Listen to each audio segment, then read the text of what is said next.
और अयोध्या से खबर है जहां राम मंदिर पर ध्वज पताका कार्यक्रम की तैयारी जोर शोर से की जा रही है। इसी तैयारी का जायजा लेने के लिए राम मंदिर निर्माण समिति के चेयरमैन नृपेंद्र मिश्र अयोध्या पहुंचे। उन्होंने व्यवस्थाओं का निरीक्षण किया और इस दौरान उन्होंने बताया कि 25 नवंबर को होने वाले कार्यक्रम में पीएम मोदी तकरीबन 4 घंटे अयोध्या में प्रवास करेंगे। और इसी खबर पर ज्यादा जानकारी के साथ हमारे संवाददाता शुभम हमारे साथ जुड़ गए हैं। शुभम, अयोध्या में भव्य कार्यक्रम होना है, ध्वज पताका कार्यक्रम की तैयारी भी जोर शोर से चल रही है। क्या जानकारी आपके पास, कहां तक पहुंची है तैयारियों की, कार्यक्रम की तैयारियां? जो बिल्कुल देखिए, पूरी तरीके से अयोध्या तैयार हो चुकी है और हमारे साथ पदाधिकारी खुद मौजूद हैं कि कैसे इस बार का ये 25 नवंबर को ध्वजारोहण का जो कार्यक्रम है भव्य और दिव्य होने वाला है। कैसे भाई साहब इस बार की जो तैयारियां हैं, 25 नवंबर को चूँकि ध्वजारोहण होना है, प्रधानमंत्री को भी आना है, तो कैसे क्या आप लोग तैयारियाँ कर रहे हैं? 25 नवंबर का जो समय है, दिन है, वो हम सब के लिए बहुत ही आनंद का है और मुझे लगता है कि यह कार्यक्रम बड़ी भव्यता और दिव्यता के साथ हम लोग संपन्न करेंगे। इस देश के यशस्वी प्रधानमंत्री आदरणीय नरेंद्र मोदी जी के करकमलों के द्वारा पूज्य सरसंघ चालक आदरणीय मोहन भागवत जी की विशेष उपस्थिति में कार्यक्रम संपन्न होगा। और इस दौरान जो है अयोध्या के हमारे जो पूज्य संत धर्माचार्य वो भी उपस्थित रहेंगे। देश के कुछ और भी हमारे गणमान्य जो हैं वो भी यहाँ पर पधार रहे हैं। तो इस प्रकार से एक कार्यक्रम की योजना रचना बनी है और इसे भव्यता दिव्यता प्रदान करने के लिए पूरा ट्रस्ट लगा है। श्री राम जन्मभूमि तीर्थ क्षेत्र ट्रस्ट के जो महासचिव आदरणीय चंपत राय जी, वह लगातार जो है कार्यकर्ताओं के साथ समन्वय कर रहे हैं, बैठकें कर रहे हैं, ताकि ये कार्यक्रम जो है स्मरणीय बने और इसकी दिव्यता और भव्यता को जो है संपूर्ण समाज देखे। कितनी ऊंचाई पर ये ध्वज लगेगा और कितनी दूरी से नजर आने वाला? लगभग 190 फीट की ऊंचाई है और 190 फीट की ऊंचाई जो है बहुत होती है। इसको लेकर तैयारियां जोरों पर हैं और कई बार जो है इसका रिहर्सल हुआ है और सेना को यह कार्य सौंपा गया। सेना से निवेदन किया गया था कि आप हमें इसमें सहयोग करें, तो ट्रस्ट ने जो निवेदन किया था उसको सेना ने स्वीकार किया। मुझे लगता है कि एक बहुत ही जो है आनंद का समय होगा उस दिन, जब ध्वजा ऊपर फहराई जाएगी और कई किलोमीटर से वह ध्वजा दिखाई देगी। अभी भी आप हाईवे पे चढ़ें तो रामलला का मंदिर दिखाई देता है, राम जन्मभूमि दिखाई देता है, लेकिन जब ध्वज लग जाएगा तो और भी दूर से वो दिखेगा। शिखर पे ध्वज भी नजर? बिल्कुल, शिखर पर जिस प्रकार से स्वर्ण कलश विराजमान है, ठीक उसी प्रकार से जब यह स्वर्ण दंड के अंतर्गत जो है ध्वजा लहराएगी तो काफ़ी दूर से लोगों को दिखाई देगा।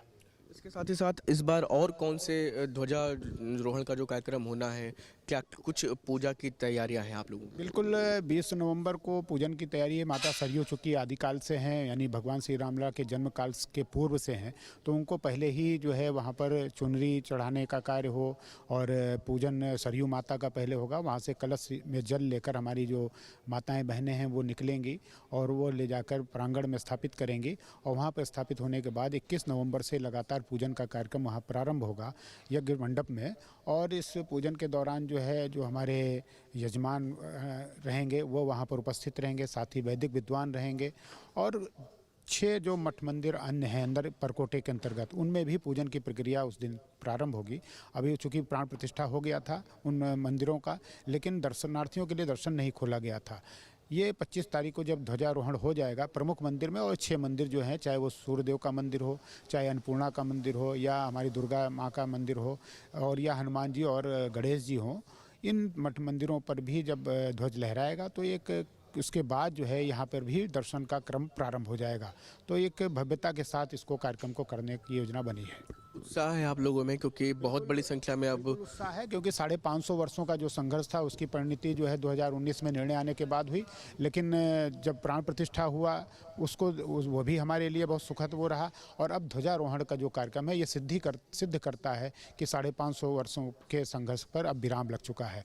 यानी कि संपूर्ण विश्व का जो हिंदू है यानी सनातनी है वो अपने आराध्य को भव्य मंदिर में तो देखने लगा है पहले से ही, लेकिन जब मंदिर का ये शिखर पर जब ध्वज लहराएगा तो वो एक आनंद का क्षण जो है वो बहुत व्यापक होगा।